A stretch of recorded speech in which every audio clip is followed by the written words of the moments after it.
Greetings, hello, and hi. My name is Muhammad, and I'm gonna be doing something different today. Instead of just me trying to just yap about something in a game, I'm gonna just start talking in this little thing that in this little thing that's probably gonna be a series because I need to practice on talking more. I'm just gonna call it like talking for for some reason, where I just talk about anything for whatever reason.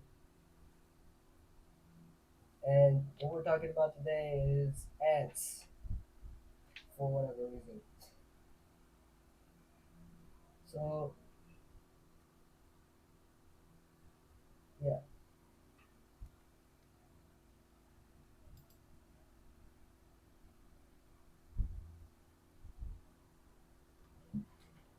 so you don't really need to get all that familiar with these very basic insects that we usually see in our everyday to day lives. They're usually very rude in coming into your house, stealing your food and all that, and then hurting you if you try and touch them and getting them away from what's yours.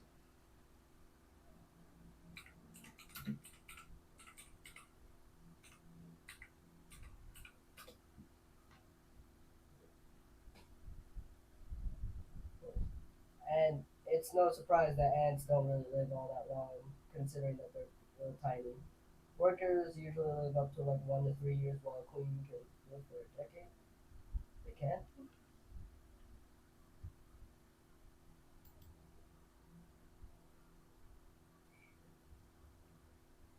Yeah, the lifespan of these ants differ between ants. I think the queen usually lives longer, and the obvious life cycle of the ants is the queen lays the eggs become larvae, the larva then pupates, and then it turns into either a worker ant or a male ant, which don't really do much. They just sit around until mating time comes, then they die. Every worker ant in a colony, however, is female, but they are sterile, so they can't really make children unless they're unless they're from a special kind of ants who don't really rely on a very specific queen. You know, some ant species have female workers that are able to potentially become queens, would become replacement queens if the queen ever like dies out. So these worker queens, I think they're called gamma gates or whatever. So yeah, but like I said, that's from a completely different kind of color. That's from a different kind of ant.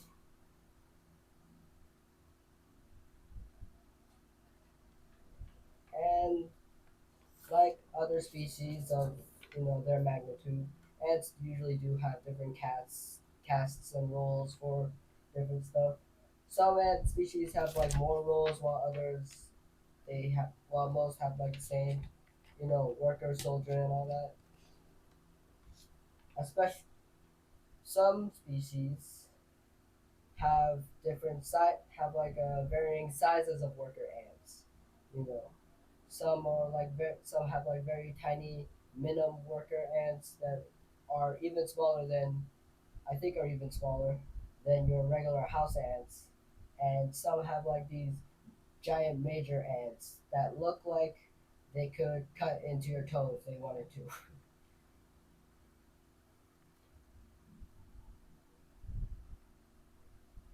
And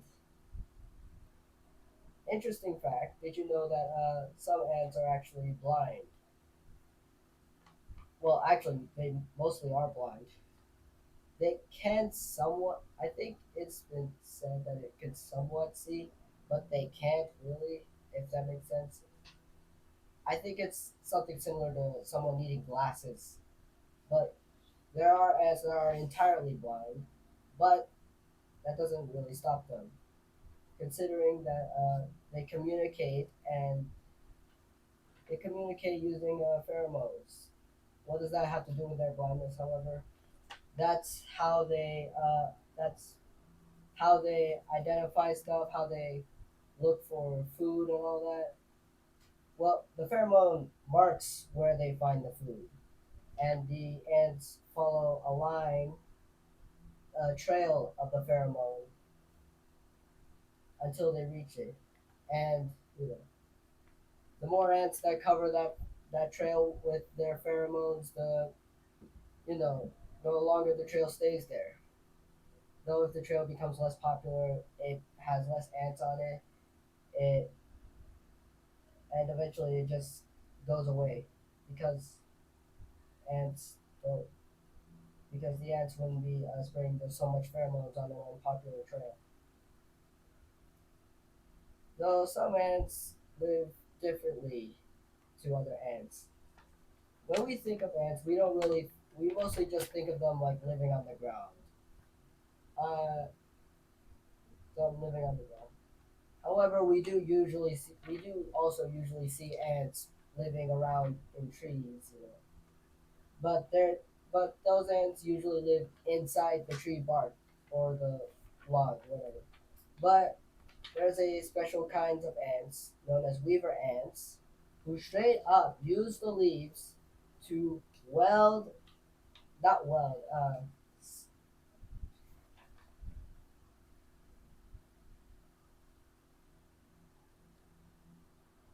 they put leaves from the tree together to form this green ball nest.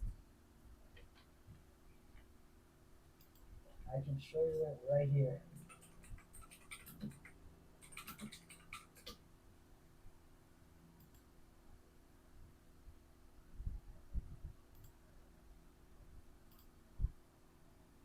Yeah, this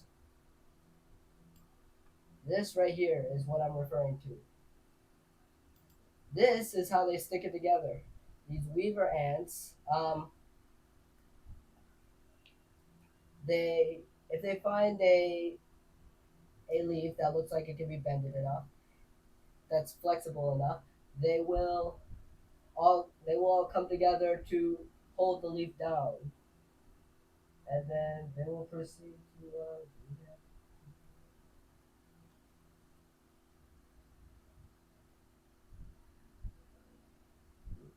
Oh, all right. This is how they attach the leaf to. This is how they attach the leaves together. Usually, the larva will use the silk that they manufacture inside themselves to spin themselves a cocoon. But the weaver ants found a different use for it, and instead this use the larva silk to attach the leaves together. So that silk now belongs to the colony, and thus the larva pupates naked. And I'm not kidding. That's the actual term uh, for when a larva pupates without its cocoon. And it's not a special thing. And it's not a special thing. It happens in a lot of colonies. It happens in a lot of ant colonies.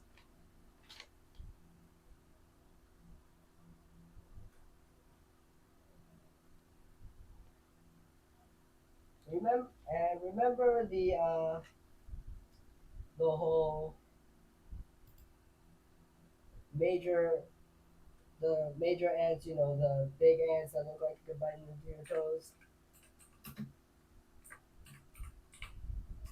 Well, we can talk about this is an ant species that has one of those. They're known as army ants. Well, admittedly, the claws, from one look, they don't really. I mean, mandibles. They don't really look like they could do much, but it's the sting that is most worrying. I think those mandibles are merely there. They are there to pierce through the skin with it.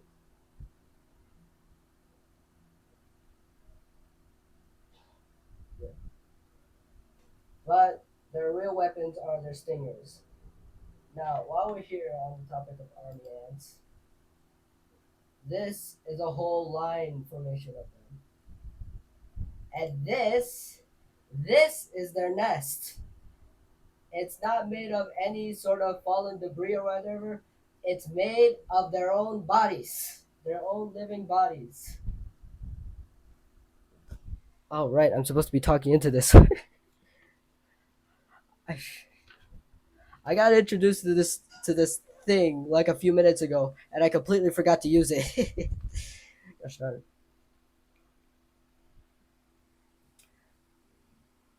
But yeah, imagine imagine accidentally stepping into it, or worse, falling into that thing. Someone's gonna die. Someone will die falling into all those ants.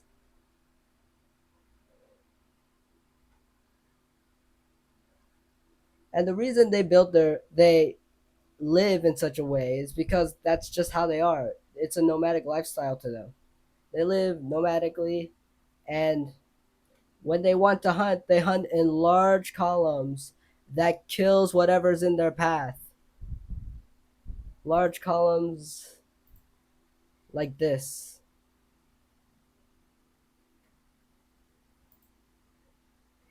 Here we see one poor bug just getting ravaged by these things.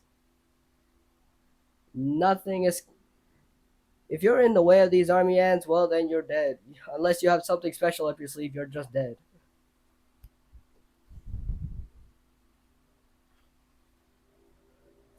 Though,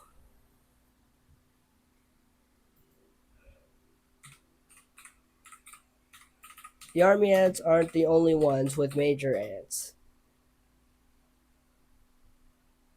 This here are the leafcutter ants. They have. They're they're very big. They're pretty big. I think their queen ant is actually the biggest size of queen ants, unless I'm wrong. Yeah, I think I'm wrong on that. But these leaf cutters are able to stand up to the army ants. As now, if you notice on this picture here, you notice that these leaf cutters are obviously living up to their name. They're carrying chunks of leaves which they cultivated from leaves. Now, why do the leaf cutters cut leaves? Well, it's for their little fungus farms that they cultivate. See, the leaves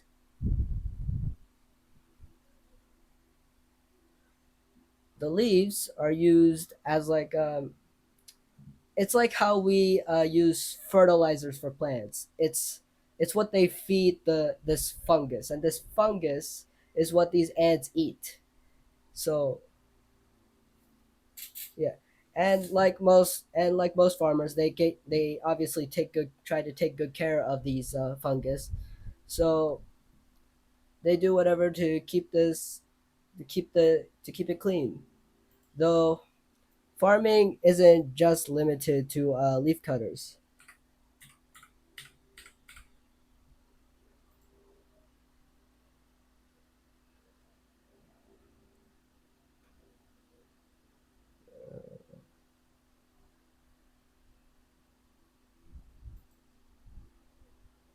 Yeah, right here. As you see here,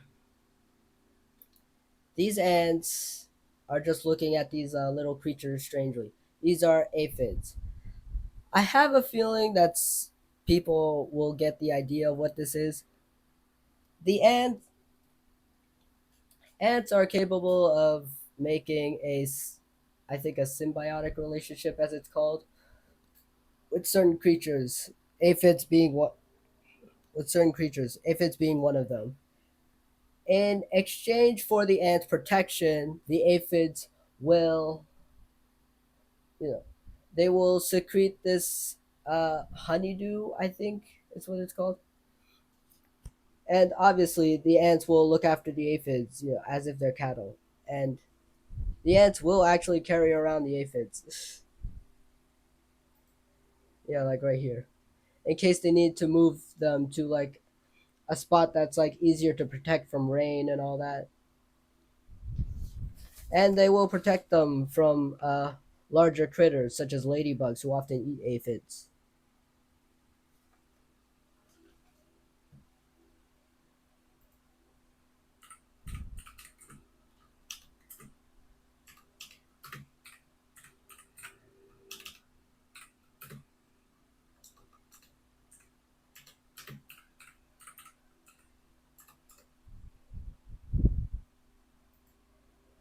Now you're probably wondering what in the world is this that I'm looking at right here. That is a raft full of fire ants. It's a raft made entirely of fire ants. Remember that bivouac nest I showed you of all those army ants clumping together? This is something similar, except it's not. The whole the whole reason that this is because this is how fire ants survive like floodings and all that.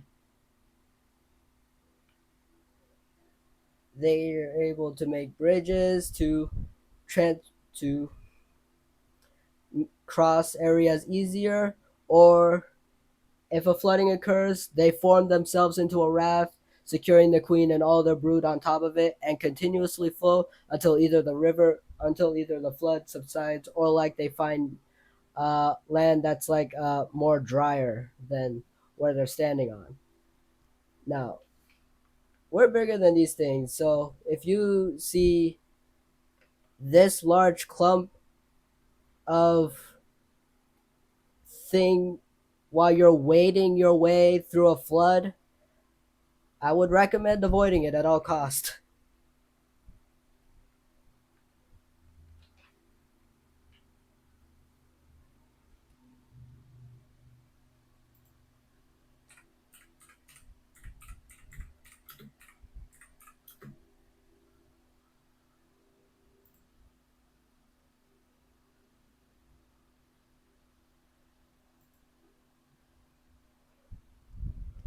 Now, this here, there is a very special kind of ant that there's ants usually always fight each other. It's a war that's been going on for for more than a millennia, I think. Longer than the conceptualization of human beings. And ants will always fight other ants even if they are from the same species because like I said, pheromones are how they identify one another. If you smell different another ant col- from another ant colony, you are going to get attacked.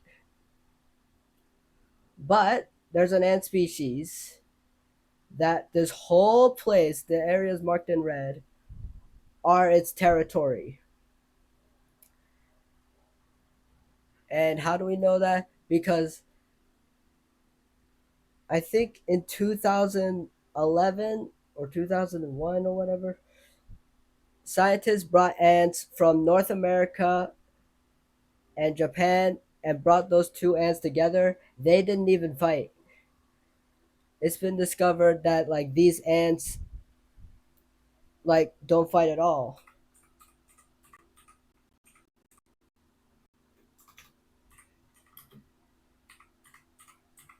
Not even among their own species. These ants are called the Argentine ant. They're not really all that threatening. They don't really have much of a powerful sting, and they're not really that big. But there is a lot of them, and they have caused quite a bit of problems uh, for the ecosystems that they've like invaded. And how did they invade these ecosystems? Uh, well, we're somewhat to blame for that because we do as what humans do, and we just transport things without really properly checking if there's parasites on what we're transporting. Two Argentine ant queens hitched a ride on like on two different ships. They ended in two different places. One landed in North America, the other on Europe or Africa or whatever. And they started spreading everywhere. And without much genetic diversity, they created the largest super colony that's ever known. A super colony, and what a super colony is when like one is like there isn't just like one colony with one queen. There's multiple different colonies with multiple different queens in each and every one of them, and they all work together as if they're like one colony.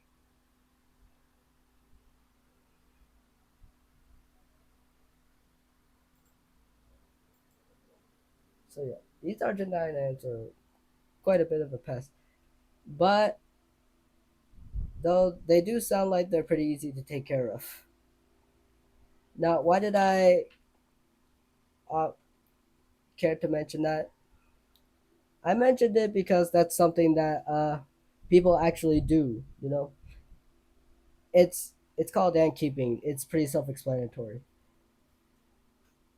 Ants make for interesting pets. When you like get through all the garbage that is like the beginning, and like when you see the ants explode in population, then you can see them doing some interesting stuff. I got into ant keeping by watching Ants Canada. Some people may have heard of him.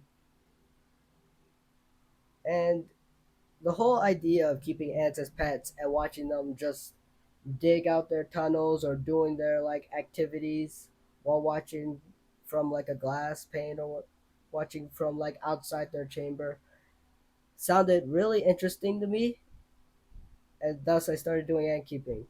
Though I will say I'm not a very successful ant keeper. Most of the ants I've kept under my captivity passed away.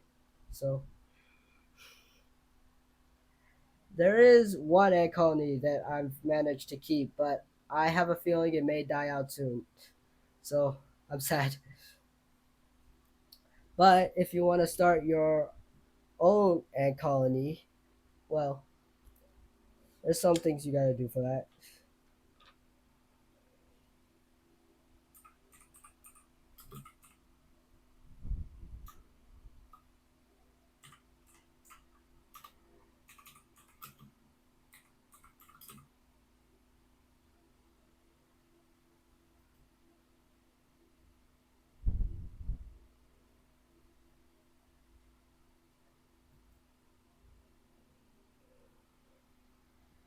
See, this here is how ant keeping usually starts. You would need a test tube. You fill that test tube with water, put a cotton ball there so that the queen can drink out of it, and then put the cotton ball there to make sure she doesn't escape, but also ensure that there's like a bit of airflow. If you can't afford a test tube, you can just grab a container, poke some small holes, or like a cotton ball at the top lit on the lid, and some cotton balls inside the the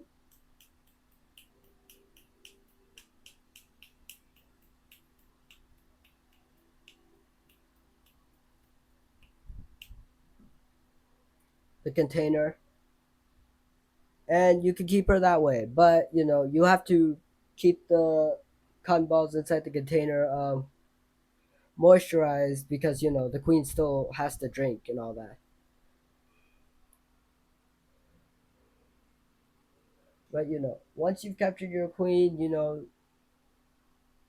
you do have to be very patient in ant keeping. This thing like takes a lot of time, and it's not always going to end up like how you would think it's going to end up. As for me, I failed like several different times, so like I've basically given up hope on ever having a successful colony. But yeah.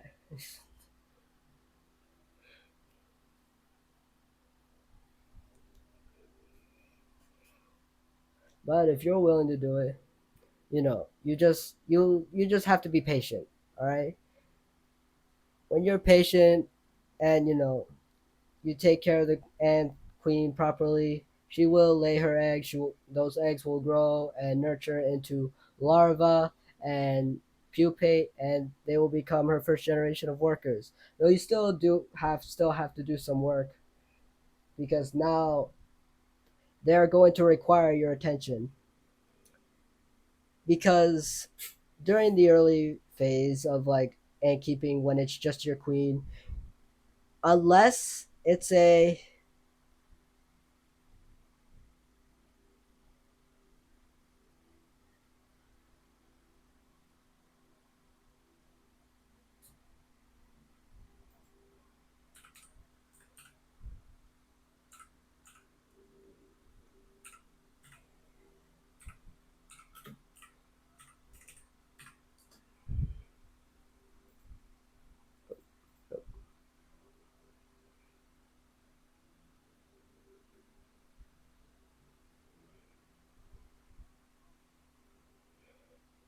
unless it's like those queens that have the smaller gasters.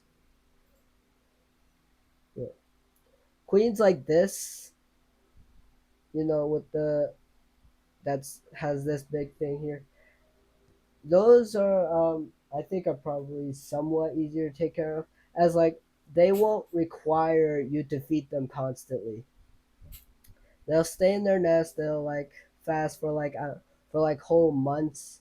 You know, constantly like nurturing her young and all that until like they've grown into her first spawn of workers. But some queens aren't like that.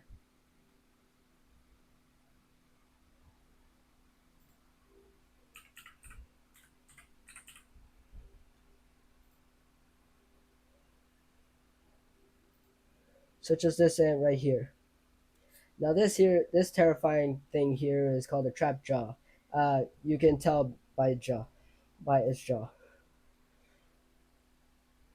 This queen doesn't look that much diff. This queen doesn't look all that different from her workers, so it'll be quite hard to tell without the wings. But keep in mind that she also isn't able to fast and sustain herself for like the many months it'll take to nurture her young.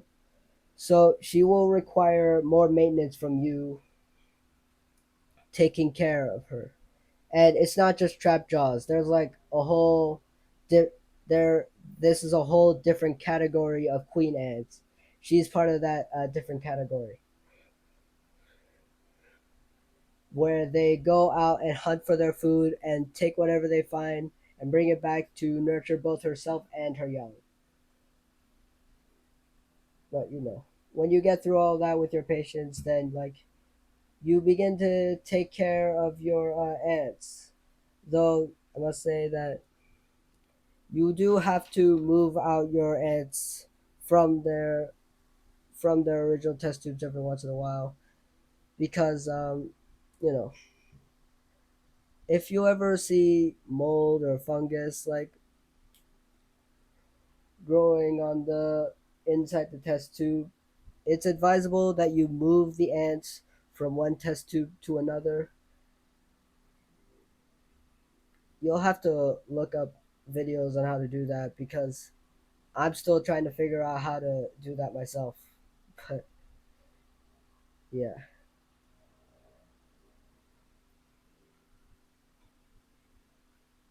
However, a lot of people are able to successfully keep ants. A lot of people keep a bunch of different ants inside their house. So don't be disheartened by my failures to keeping ants. Instead, just be inspired by other people's successfulness of keeping ants, and you'll be you could possibly like keep like one ant or two inside your room.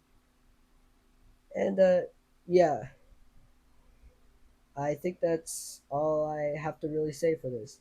I really hope that this video was long enough because if it's under like 15 minutes, then I'll have to do a whole thing again. Oh, I didn't realize there was a timer here. It's been 30 minutes. Okay, then. Well, I suppose it was nice talking to y'all.